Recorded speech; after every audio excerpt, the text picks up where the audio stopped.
Ma'am, ma'am nungaibini. Ma'am, kuirabigi matungda ay ngasido ano blog ama ma'am da kudol tamsige. Aigi inaw nupagi maming na puremba kawe. Ibani si it yauba chaliye. Aina chaliba it yauba si aigi imanaba SUHAN pakarna LILONG dagi laye. Ado mana su invite tauba. Ado ay su video je shem dum su kuire. Ado ay je mamangi je su Ramadan adagi iftar adagi it se edum video se dum thaga leba ko. Ado aina su matam kuire matum video je shem drum matum da su aina ngasi it smile sa aina memory o hong namne haidana kuire matum da ngasi video shem ge haina ay je try amuk tor pane. Ay je LILONG yorok kadore ado horen it imanam manakta satpado modo kamay may tawi pung di kitang thiengre ko asembli ngasi je it se pung taruk dagi namaz tawdam le asembli ako da pung ni pa makai khara hele ba hosu kitang modo thiengre ado mana bodi hai ko like rum athing mo like rum do yeng yi do tong no bo hon se na ado makata do ai am da shimjur ke ako she LILONG gi JAME MASJID da changa i to kitang di let ore ay namaz sinangre SUHAN se hi hello Hi. ay mana SUHAN ne ado SUHAN nang sai nang di ko like rum jaw ko Like room de bro kitang thengre ado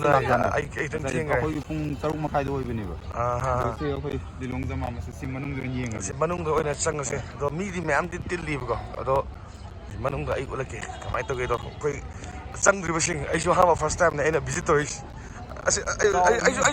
hama su ase si Si ha mo din. si yam yam JAME MASJID do Hello bro manung do. akogi asida lalaiba mayam si ko akogi atopa religion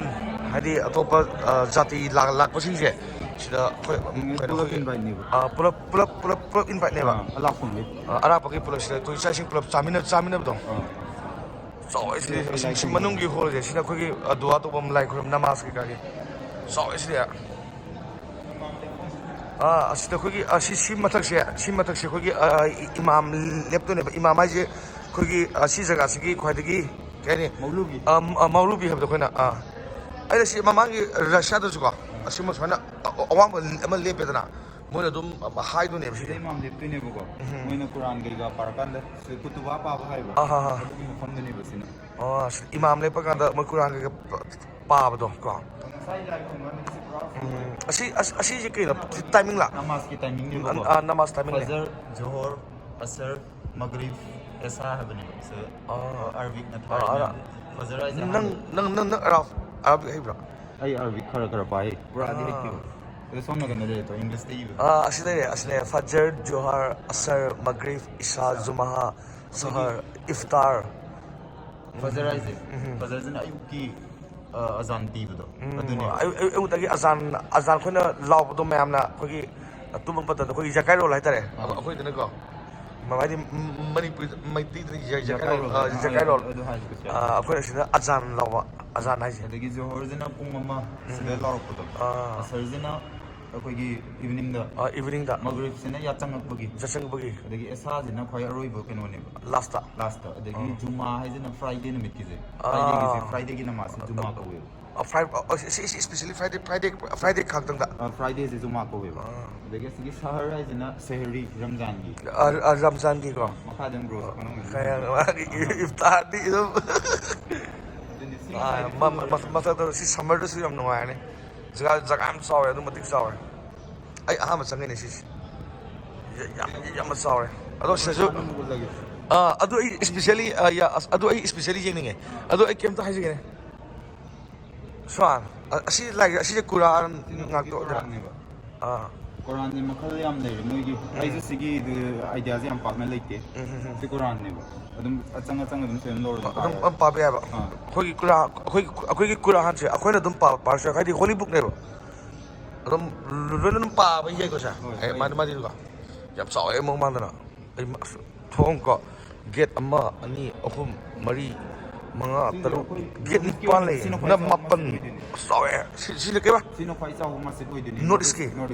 अच्छा फदै चावे चावे हमना से जमती चावे में हम visit तो गए येंग बे तो अपन ब्रो के आउटफिट से फिट यस आई कैन तो के को Sino ako bro loan. Ay sa digi pull up am to three. Ay dress eh. Sila yung full de. Ano suhan da koy na kanni ne. Tubiga. Bro zi on tuwa geta buning si zi sonda. Adum da. Sila.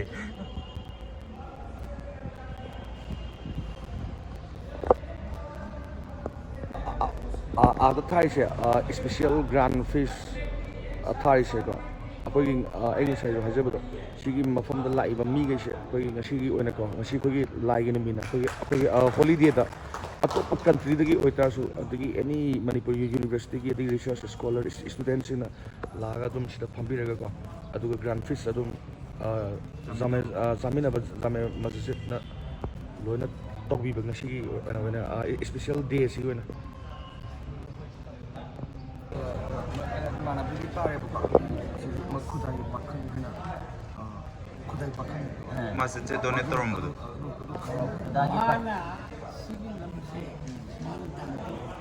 앉아요. 여기다. 그다음에 박한만 해보시. 저기 네, 많이 그런 자 이제 복잡해 맛이 아주 아직 비슷하죠.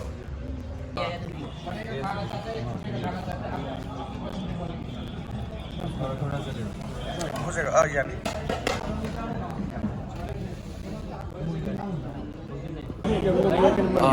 ꯑꯩꯁꯦ ꯁꯤꯗ ꯖꯥꯃꯦ ꯃꯁꯖꯤꯗ ꯂꯥꯛꯄꯒꯤ ꯑꯩꯈꯣꯏꯒꯤ ꯃꯤ ꯃꯌꯥꯝ ꯑꯔꯥꯞꯄ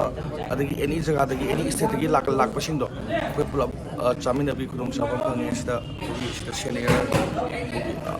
ꯑꯐꯥꯎꯕ ꯃꯁꯖꯤꯗꯀꯤ scholar ꯉꯥꯛꯇꯅꯦ ꯑꯍꯟꯁꯤꯡ ꯉꯥꯛꯇꯅꯦ ꯑꯗꯨꯒ ꯑꯩꯒ ꯁꯨꯍꯥꯟꯒ ꯑꯁꯤꯗ खर चारने मसीद मैम चादो माले सुहान की बुद खर चारगा सुहान सुहान की युम चंगदी लापगी सिदा फमद्रब यादव कमिटी माइकि अखोइसे जामे मस्जिद तगी इजांग बीफ थोंबा चिकन अदगी फरोदा अदगी इवन केनोसु खगी बेट्स कांगुगी शुदम फसना पीबी अदगी मटन बिरयानी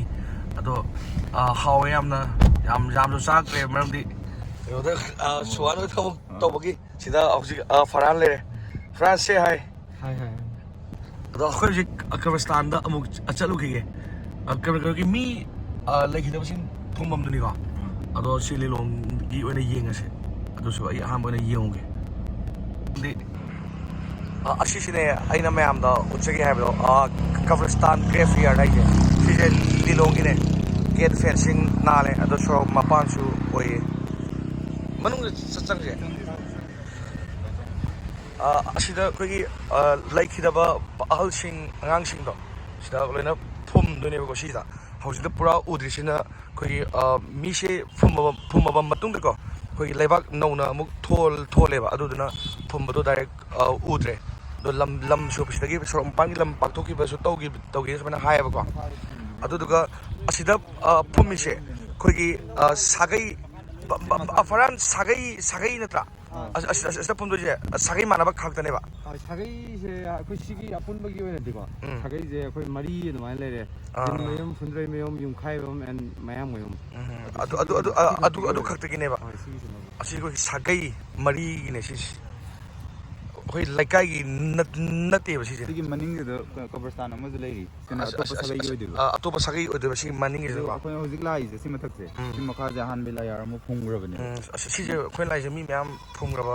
यनो जगाने कम सिस्ता ahang बजे हा 능을 되네고 다라 콜라가 시기 데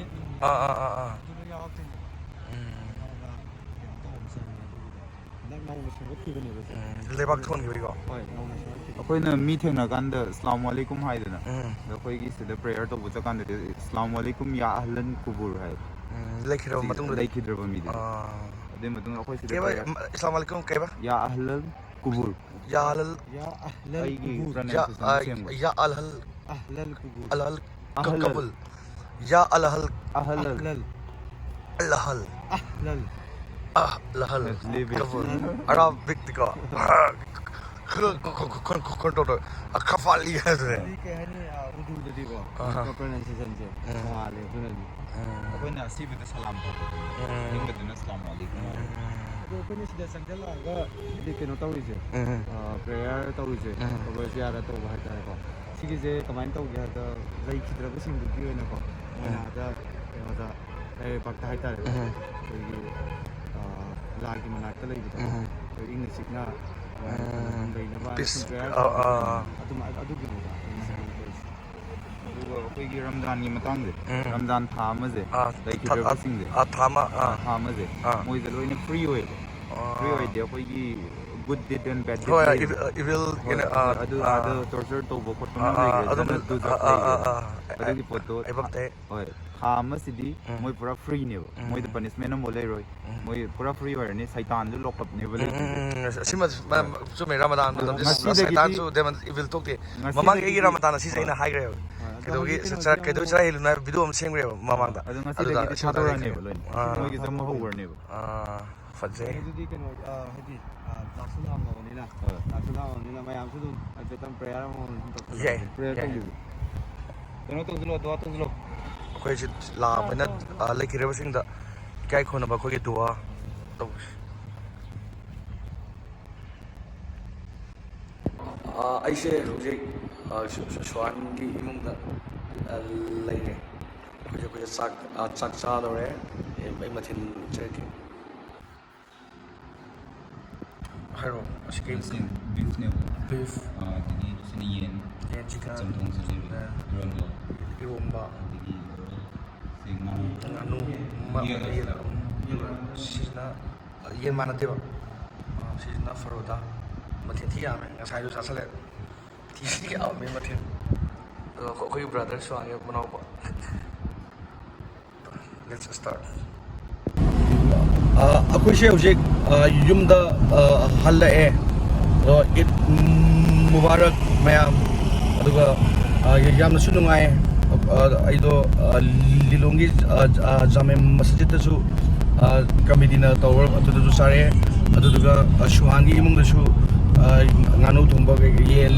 ꯃꯈꯜ ꯃꯈꯜ ꯃꯌꯥम ꯆꯥꯔꯦ ꯑꯗꯨꯒ ꯁꯨꯍꯥꯟꯒꯤ ꯐꯦꯃꯤꯂꯤꯕꯨꯁꯨ ꯊꯥꯒꯠꯆꯔꯤ ꯁꯨꯍꯥꯟꯒꯤ ꯐꯦꯃꯤꯂꯤ ꯍꯣꯜ ꯐꯦꯃꯤꯂꯤ ꯑꯗꯨꯒ ꯌꯥꯝꯅꯁꯨ ꯅꯨꯡꯉꯥꯏ ꯑꯗꯨꯒ ꯑꯩꯉꯣꯟꯗꯁꯨ ꯃꯌꯥꯝ ꯑꯅꯧꯕ ꯑꯩꯉꯣꯟꯗ ꯄꯥꯏꯞꯁ ꯑꯃ ꯑꯩꯉꯣꯟꯗꯁꯨ